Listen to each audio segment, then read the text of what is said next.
ಅಧ್ಯಾಯ 42. ಸಿದ್ಧಯೋಗೇಶ್ವರರು ಗುರುಚರಿತ್ರೆಯನ್ನು ಮುಂದುವರೆಸಿದರು. ಅವಧೂತರು ಬ್ರಹ್ಮಪುತ್ರ ವಿಶ್ವಕರ್ಮನಿಗೆ ಪಂಚಕ್ರೋಶ ಯಾತ್ರೆಯ ವಿವರ ಸ್ನಾನ ಪೂಜಾಕರ್ಮಗಳನ್ನು ಫಲಸಹಿತ ಹೇಳಿ, ಗುರುಸ್ಮರಣೆಯನ್ನು ವಿದ್ಯುಕ್ತವಾಗಿ ಮಾಡಿದಲ್ಲಿ ಯಾತ್ರೆಯ ಫಲ ಅಧಿಕಗೊಂಡು ಶಂಕರನು ಸುಲಭದಲ್ಲಿ ಒಲಿದು ಶೀಘ್ರ ಪ್ರಸಾದ ನೀಡುತ್ತಾನೆಂದು ತಿಳಿಸಿ ಅದೃಶ್ಯರಾದರು. ಕಾಶಿಯವರೆಗೆ ಕರೆತಂದು ಯಾತ್ರಾ ವಿವರ ಫಲ ತಿಳಿಸಿಕೊಟ್ಟ ಆ ಅವಧೂತರು ಭಗವಾನ್ ಶಂಕರನೆಂದೇ ದೃಢವಾಗಿ ನಂಬಿದ ವಿಶ್ವಕರ್ಮನು ಯಥಾವತ್ತಾಗಿ ಕಾಶಿ ಯಾತ್ರೆಯನ್ನು ಪೂರ್ತಿ ಮಾಡಿದನು.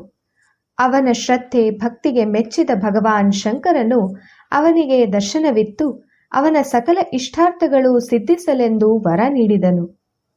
ಶಿವನಿಂದ ವರ ಪಡೆದ ವಿಶ್ವಕರ್ಮನು ಶಿವಲಿಂಗವೊಂದನ್ನು ತನ್ನ ಹೆಸರಿನಲ್ಲಿ ಪ್ರತಿಷ್ಠಾಪಿಸಿ ಗುರುಕುಲಕ್ಕೆ ಹಿಂತಿರುಗಿದನು.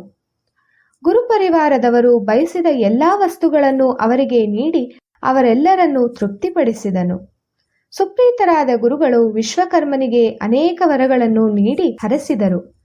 ಬ್ರಹ್ಮಪುತ್ರ ವಿಶ್ವಕರ್ಮನ ಕಥೆ ಕೇಳಿದ ಸಾಯಂದೇವನು, ಗುರುದೇವ, ನನಗೆ ಪರಮಾರ್ಥ ತೋರಿದ ನಿಮ್ಮನ್ನು ವಿಶ್ವನಾಥನೆಂದೇ ನಂಬಿರುವೆ ಎಂದು ನಮಸ್ಕರಿಸಿದರು. ಆಗ ಶ್ರೀಗುರುಗಳು, ಸಾಯಂದೇವ, ಇದೀಗ ನಾವು ನಿನಗೆ ಕಾಶಿ ದರ್ಶನವನ್ನು ಮಾಡಿಸಿದ್ದೇವೆ. ಇದರಿಂದಾಗಿ ನಿನ್ನ ವಂಶದ 21ನೆಯ ತಲೆಮಾರಿನವರೆಗೂ ನಿಮ್ಮವರು ಕಾಶಿ ಯಾತ್ರಾ ಫಲವನ್ನು ಹೊಂದುವರು.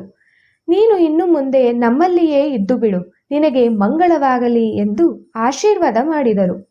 ಗುರುಗಳ ಸಮ್ಮತಿ ಪಡೆದ ಸಾಯಂದೇವನು ತನ್ನ ಊರಿಗೆ ತಲುಪಿ ಹೆಂಡತಿ ಚಾಖಾಯಿ ಮತ್ತು ಮಕ್ಕಳೊಡನೆ ಗಾಣಗಾಪುರಕ್ಕೆ ಬಂದನು.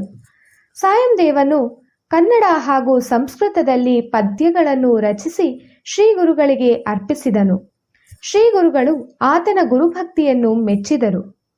ಸಾಯಂದೇವನ ಜ್ಯೇಷ್ಠ ಪುತ್ರನಾದ ನಾಗನಾಥನ ಮಸ್ತಕದ ಮೇಲೆ ತಮ್ಮ ಹಸ್ತವನ್ನಿಟ್ಟು ಆತನು ಪೂರ್ಣ ಆಯುಷ್ಯವನ್ನು ಹೊಂದಿ ಶ್ರೀಮಂತನಾಗಿ ಬಾಳಲೆಂದು ಹರಿಸಿದರು. ಅಲ್ಲಿಂದ ಇನ್ನು ಮುಂದೆ ಅವರುಗಳು ಯವನರಾಜನ ಸೇವೆಯಲ್ಲಿ ಇರುವುದು ಬೇಡವಂತಲೂ ಹೇಳಿದರು. ಅವರನ್ನು ಶ್ರೀಗುರುಗಳು ಸಂಗಮ ಸ್ನಾನ ಮಾಡಿ ಬಂದು ಅನಂತನನ್ನು ಪೂಜಿಸಿ ಕೃತಾರ್ಥರಾಗಿರೆಂದು ಆಶೀರ್ವಾದ ಮಾಡಿದರು. ಆ ದಿನ ಅನಂತ ಚತುರ್ದಶಿಯ ವ್ರತವಾಗಿತ್ತು. ಸಾಯಂದೇವನ ಬೇಡಿಕೆಯ ಮೇರೆಗೆ ಶ್ರೀಗುರುಗಳು ಅನಂತ ವ್ರತದ ಪೂಜಾ ವಿಧಾನವನ್ನು ವಿವರವಾಗಿ ತಿಳಿಸಿ ಹೇಳಿದರು ಎಂಬಲ್ಲಿಗೆ ಶ್ರೀ ಗುರು ಚರಿತ್ರೆಯ 42ನೇ ಅಧ್ಯಾಯವು ಸಂಪೂರ್ಣವಾಯಿತು.